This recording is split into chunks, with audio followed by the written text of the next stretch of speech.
Welcome. Today we're going into more detail about writing clean code with a focus on the Delphi programming language. Writing clean code is not a big or time-consuming task. You should make it your daily routine as it will help you to be a better developer. Clean code always looks like it was written by someone who cares. So, I'm Marco Geuze, owner of GDK Software. We are a software company with teams both in the Netherlands and in the UK, and we work on many different international projects. Alongside our Delphi development work, we also do a lot of Delphi upgrades. So, for example, from Delphi 5 or 7 to the latest Delphi version. You can find me on LinkedIn, and if you want to connect, just send a request. If you want to send me an email, you can send it directly to me via marco@gdksoftware.com.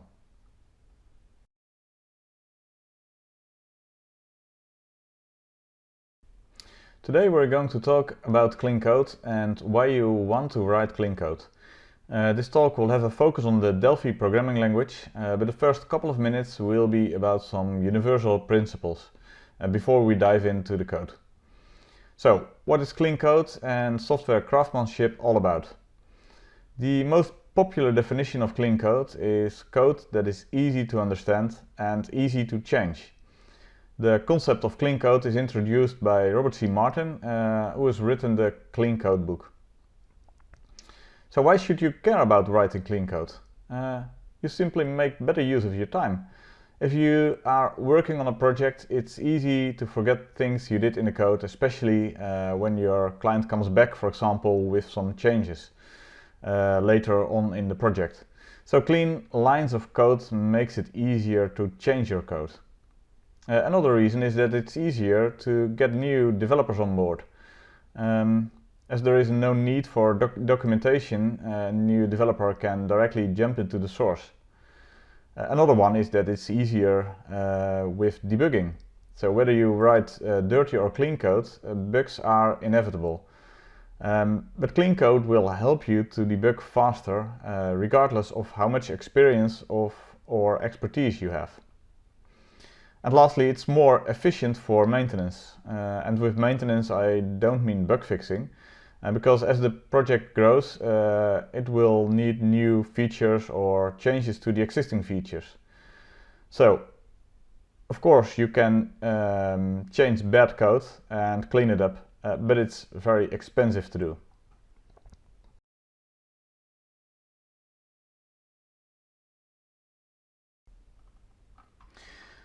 Let's first talk about some universal principles. Some of these principles might seem a bit obvious, but on the other hand, if you forget this, you will soon end up with a mess and with spaghetti code. So follow the standard rules.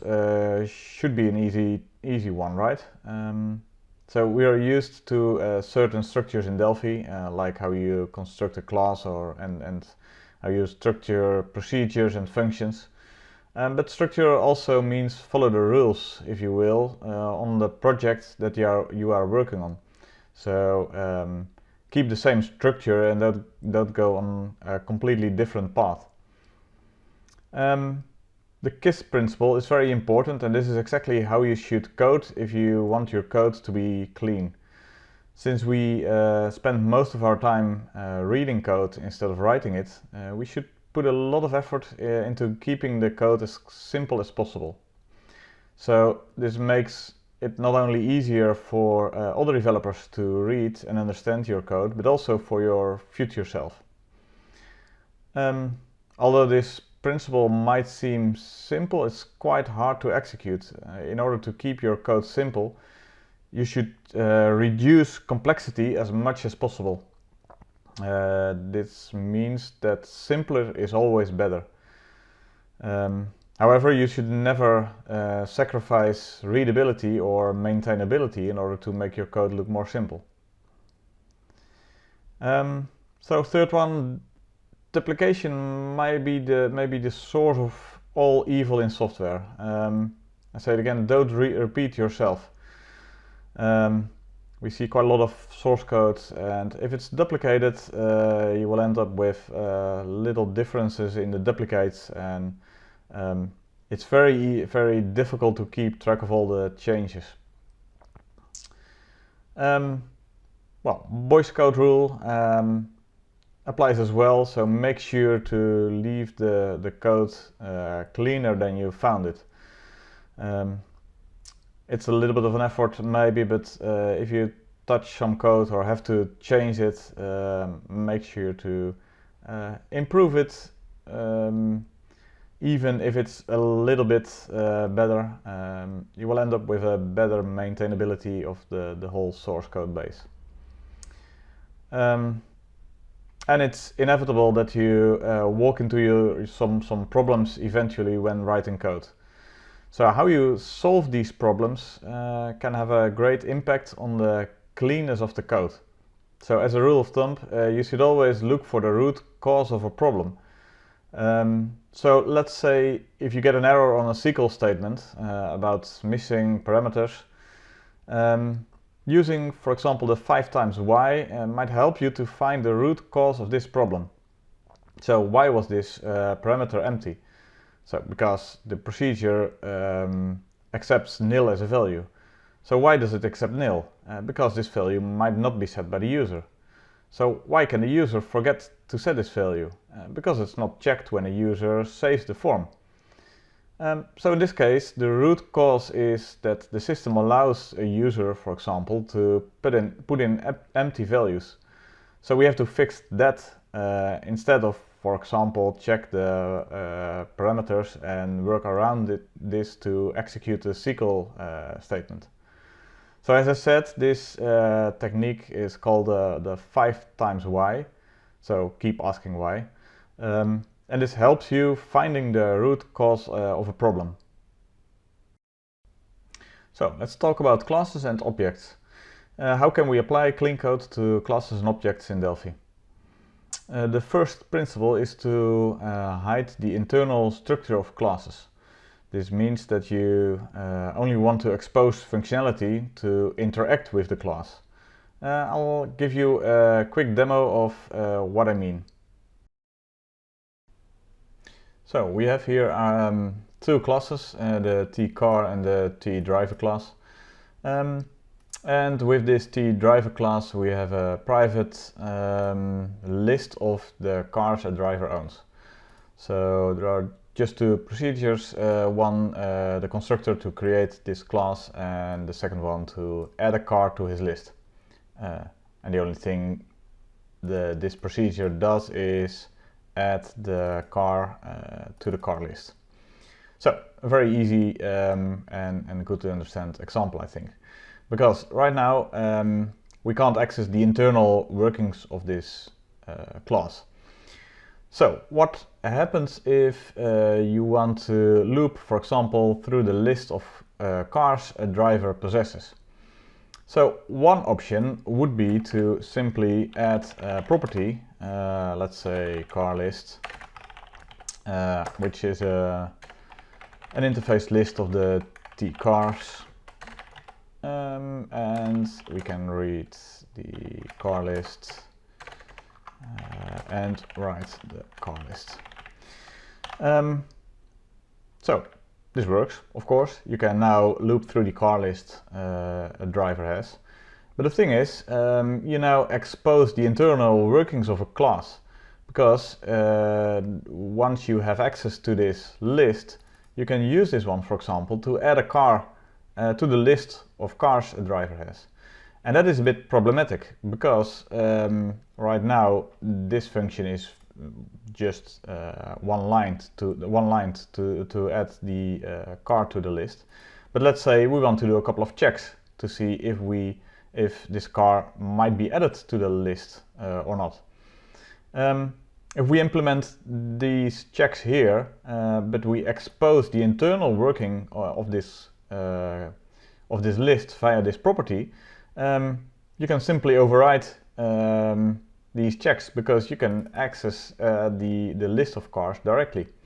So in this case, it would be better, for example, to change this to an IEnumerable, for example, without the write function. So we don't use the list but the IEnumerable to give access to the car list, but not to be able to add or change things in the car list.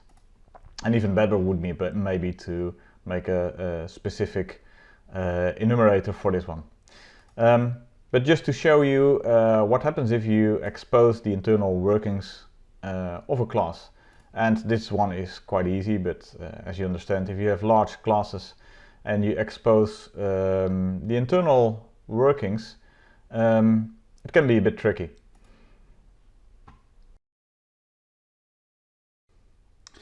So, about structures. Try to avoid hybrid structures where you have a class with data exposed and with functions exposed. Of course, objects can store data, but it should always be hidden behind abstractions. Specific data classes, on the other hand, should expose their data but don't have meaningful functions.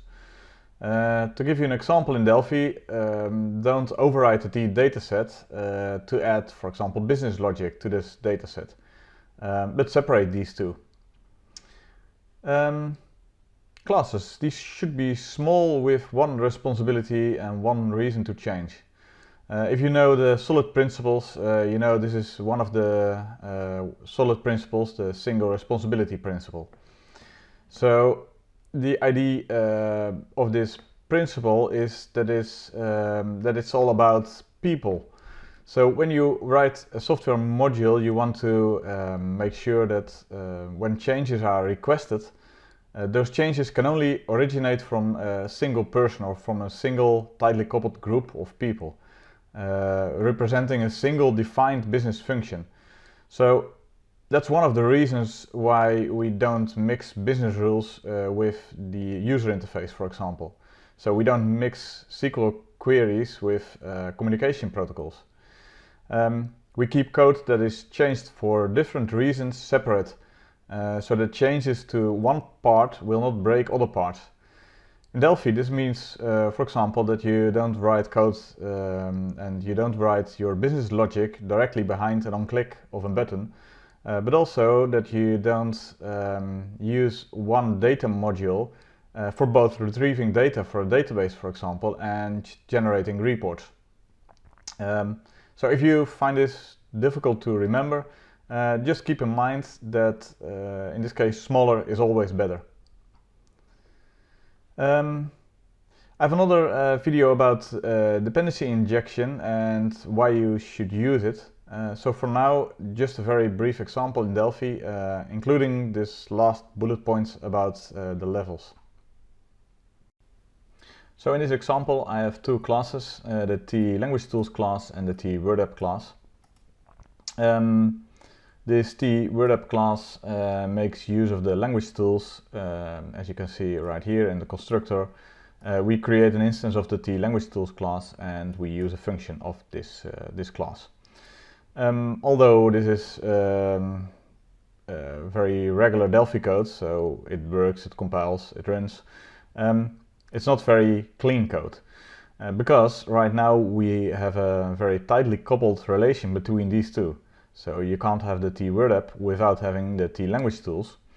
And even worse, we can't extend the T language tools class because the T word app uses exactly this type, so the T language tools, in the create. So with dependency injection we can change this. In the next example I have, you can see that we changed the constructor so to inject an instance of the T language tools. And we use this injected class to use the translate function. So one of the biggest benefits right now is that we can extend the T language tools, or we can override it to change the functionality if we want, and inject this type. So the working is still the same, but we have a slightly less coupled connection between these two. because right now we can override the T language tools with some other functionality, and as long as we give this class, it will still work. But we can improve this even more in Delphi with interfaces. And in my last example, you see we still have this Word app class, but now we inject only the interface. And the interface is, in this case, the iTranslator interface, and the T language tools makes use of these interfaces to implement the functionality. And as you can see right now, our T Word app doesn't have to know anything about the T language tools. It only says I want to have an interface of the translations interface, and we're good to go. So right now we can use this T language tools class, but if you want, you can create a completely different class as long as it implements the iTranslator. We can use it with our T Word app. So in this case, we inject functionality and we program against abstractions and not implementations. So that's even better. To give you the explanation about the levels, let's go to another project. So here we have the project I showed you before. I want to show you the importance of using the right levels. So I think you're all familiar with the private, public, protected keywords in Delphi. But sometimes that's not enough. In this example, we have the T car with private F max speed and the property for the maximum speed. At this moment, it is a private field here, but if you go down here and see where where we have the add car procedure, we here get an instance of a car. But the funny thing is, in Delphi, if you are in the same file, you can access the private fields of another class. So as you can see right here, I can access the maximum speed of this car using the private field instead of the setter.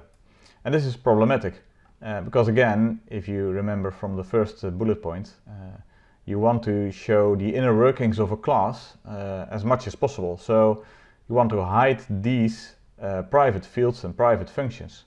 But if you use just the default private and you're in the same class, you see that we can still access these fields. So what you then can do is use the strict keyword to make it strict private, which is only in this class. And if you go down here, you see we can't access the maximum speed anymore. We have to use the right properties. So although it's an easy one, I always opt for the strict private. So you're making sure that you can't access these private fields and functions from within another class in the same file. And of course, it's even better to separate these two classes into separate files. But if you use the right keywords, you make sure that you don't accidentally expose the inner workings of a class. To keep your procedures and functions clean, try to keep them as small as possible and let them do just one thing. So if your function is doing more than one thing, it's a perfect moment, I think, to extract that into another function. Your code should also be readable, so use descriptive names. An easy to remember trick is the following. Try to put the word to in front of your procedure and an explanation after it. If it fits, you probably have a good name. For example, if your procedure is render report layout, you could say, to render a report layout, we provide the report with an XML definition of the page. Or if your function is get customer credit, you could say, to get a customer credit, we query the database for the credit amount. Procedures and functions should also have as less parameters as possible. 0 would be best, 1 or 2 is okay, and 3 and above not. Because if a function or procedure requires more than 3 parameters, it's likely that some of these parameters could be wrapped into one class. With side effects, no side effects, we mean that a function shouldn't change, for example, the input parameters. As you can see in this example, we introduce a side effect when executing this function. So make sure to use the const keyword as much as possible when using parameters or in functions and procedures. Of course, if you pass an object around, a simple const won't always help you, but keep aware of side effects in your functions of procedures. Each function and procedure should also have just one level of abstraction. So mixing levels of abstraction within a function is always confusing. As you can see here, we have these two functions. One on the left, where you can see that we have a mix of function calls and if statements. On the right, we have changed this into just one level of abstraction, which is much better and cleaner. Also avoid passing booleans into procedures or functions. So why do you need to pass in a boolean? It's likely for you that we need this to do more than one thing in a function. So try to avoid passing around booleans. The last one is all about exception handling. Throwing errors makes code cleaner than checking for status values throughout the code. So throw an exception rather than return error codes, for example. When not throwing exceptions, the caller of the function must check for errors immediately after the call, so it's easy to forget this. So in that case, it's better to just throw an exception when you encounter an error. About naming rules. It's easy to forget how important this is. Use easily pronounceable names for variables and functions and procedures. And don't use abbreviations. Maybe you save a second or two to type in the add CMT function, for example, but it looks horrible and it's not easy to remember or to search for. Also choose a name to show your intention. So the purpose of the variable should be understandable by someone reading that name. So write as you would speak it. So for example, instead of this D of a DT daytime, rename it to elapsed time in days, for example. Also be consistent, so use one word for similar functions. So don't use get in one class and fetch in another. Single letter names have a particular problem in that they are not easy to locate across a lot of text. So single letter names can only, I think, be used on a local variable inside a very short procedure. The length of a variable name should correspond to the size of the scope. So if you have a large scope, lots of calls in there, the variable shouldn't be short because it's difficult to see where it comes from and exactly what it does. And lastly, avoid encodings like putting an L in front of a local variable, for example. At GTK we also don't use the F prefix with parameters like this one. The only exception to this rule for us is a private field of a class where we do use the F prefix. But as a default, we don't use any prefixes. So if you have an integer, for example, we don't use the I prefix.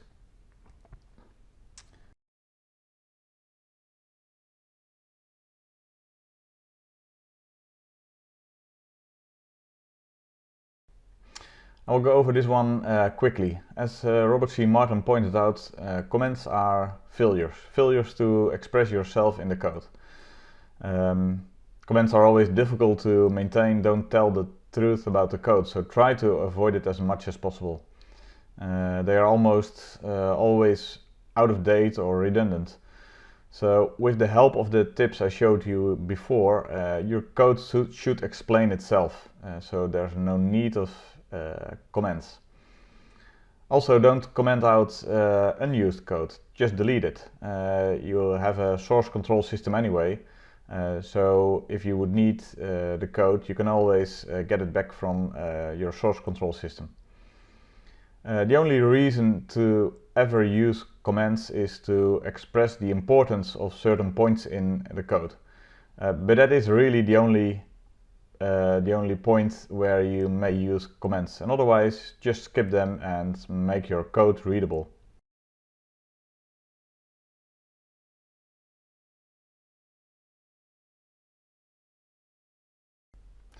In our last slide, I want to go over some concepts of how you should structure your code.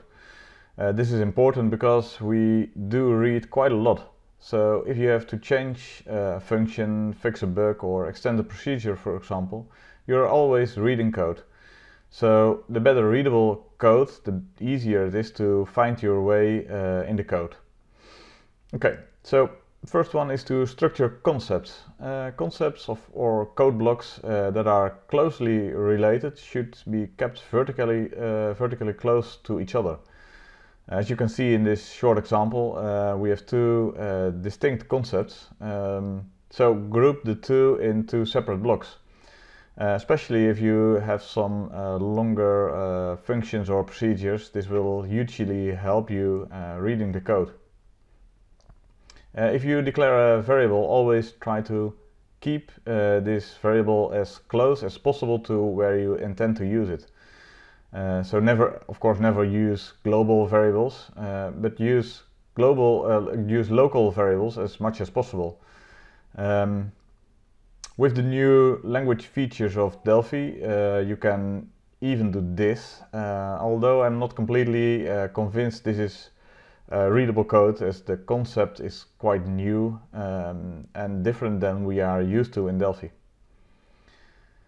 As for the other tips, they all have to do with reading source code. So if you keep the lines short, for example, you can read through the code at a glance. Don't align your code horizontally, because this alignment seems to emphasize the wrong things and leads your eyes away from the true intent.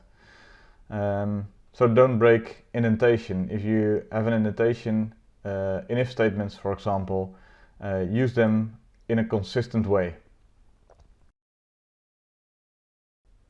So, what are the key takeaways of the Clean Code book? I think the first and most important one is that programming is a craft. Software development is an art, and a lot like painting a picture. If we develop, we revise, refine, extend the source, and by doing so we work at various levels of abstraction until the software does what we need. So see it like that. See it as a craft. Always learn to implement these clean code principles, use them, and try to improve yourself as a developer. As you should know by now, smaller is always better. So to quote Robert C. Martin, the first rule of functions is that they should be small, and the second rule of functions is that they should be even smaller than that. As this applies to classes as well, although you might think of a small class as a class with less responsibility. So as a rule, shorter is always better. Clean, clear and expressive code with few commands is far superior to cluttered and complex code with a lot of commands. So with meaningful names and with the right formatting, you will make your code readable and understandable. Your code is self-documenting. So if you didn't read the Clean Code book, I recommend to do that, read it, and I hope this talk will help you to write clean code and to be a better developer. Thanks.